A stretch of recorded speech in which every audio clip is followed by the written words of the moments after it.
an emotive expression that incorporates rhythm, rhythmic speech, and commonly used street vernacular, specifically AAVE. It's usually performed over a backing beat or musical accompaniment. Components of rap include content, flow, and delivery.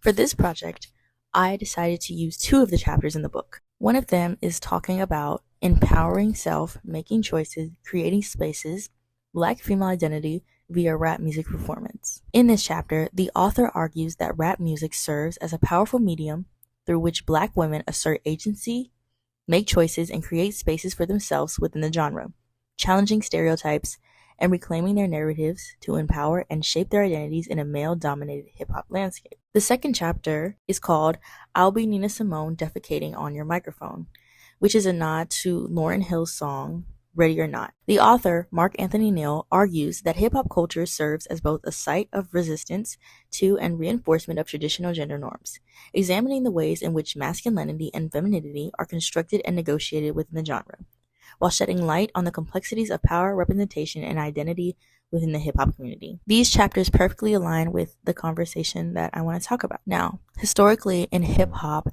male rappers in their songs say very misogynistic and quite disrespectful things about women. Things like never trust a big butt and a smile.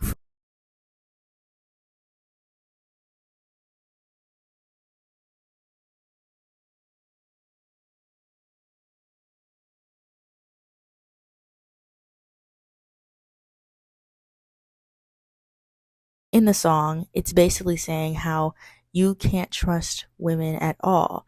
He's seeing them as a sexual object much rather than a person. Because of songs like Poison, women have had to find their way into the rap scene without appearing as the misogynistic way that men want them to be, and instead reclaiming their sexuality and their presence in their own ways. Women make up an interpretive community, which is strategically placed in relation to cultural works that either are created by Black women or feature them in significant ways. Working together, the women utilize representations of Black women that they deem valuable in productive and politically useful ways. This is what the author of Empowering Self, Making Choices, and Creating Spaces said. When it comes to female rap, there are four main categories: Queen Mother, Fly Girl, Sister with Attitude, and Lesbian. Queen Mother, such as Queen Latifah, for example, they view themselves as African-centered icons, an image often suggested by how they're dressed, as you can see here with the way that Queen Latifah is dressed and the symbol that's next to her. They typically refer to themselves as Black women, Nubian queens, intelligent Black women, or sisters dropping science to the people, suggestive of their self-constructed identity and intellectual powers. Fly girls describe someone in chic clothing and fashionable hairstyles, jewelry, and cosmetics. The fly persona influenced a wave of Black contemporary youth who in turn resurrected flyness and its continuum in hip-hop culture. You'll see Salt and Pepper using both the Queen Mother and the fly girl aesthetic. The third kind of woman is a sister with attitude. This comprises of female rappers who value attitude as a means of empowerment and present themselves accordingly. Many of the sisters have reclaimed the word bitch, viewing it as positive rather than negative, and using the term to entertain or provide cathartic release. Now that we've talked a little bit about different kinds of female descriptions of rappers, let's get back to the main topic at hand. Are songs that female rappers have made that would objectify, or if they are objectifying men, do they give off the same feeling as a man saying the same things about women? I feel as though when a woman does it, they are simply reclaiming what has been taken from them. And yes, that may be within objectifying men, but at the same time, men have been doing it for years and no one said anything until female rappers came on the scene, like Queen Latifah and like many other rappers, and they called out these kinds of misogynistic and detrimental things to society. Of course, with the times, progression happens. So I'm going to use a couple examples. Flo Milli. She has a song called In the Party. In the Party, she says,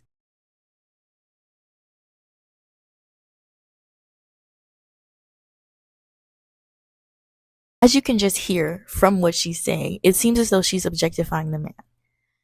She sees him as nothing but a person to give her money, a person to give her good sex.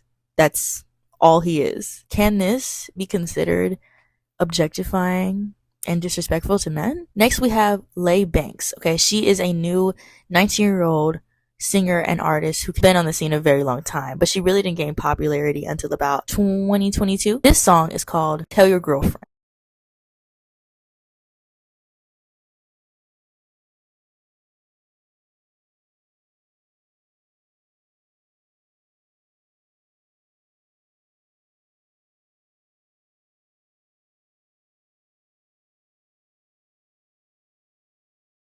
Now, some people in the comments of this song on TikTok had said how this song is kind of disrespectful to a man and not a good image to put out there for yourself. And I argue, how many times have men in songs talked about cheating on their girl and no one said anything? Next, we have for very hypersexual artist, Megan Thee Stallion. Megan Thee Stallion is an artist who is very open about her sexuality, about how she wants to be made, how she wants to feel good, how she's self-confident in herself, and how she thinks every other hottie her fans should feel. Now, we're going to be focused on one of her main songs, Big Ol' Freak.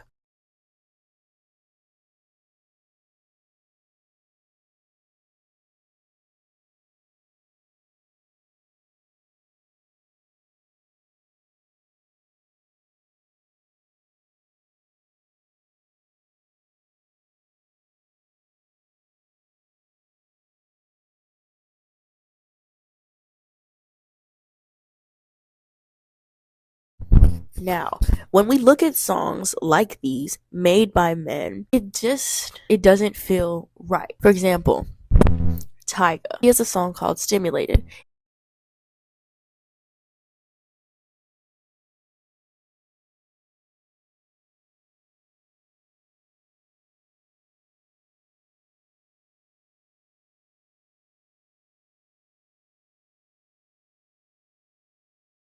He's talking about Kylie Jenner in this song. And you can see how degrading and crazy it is that he dropped this on her 18th birthday. All he cares about is his own pleasure, not hers. So, to sum up my video, I have to say, when women show their sexual expression, it's much different than a man. Because when a man says it, it's very deep rooted misogyny and just outright bad. And it makes you wonder, would you want your mom hearing that song?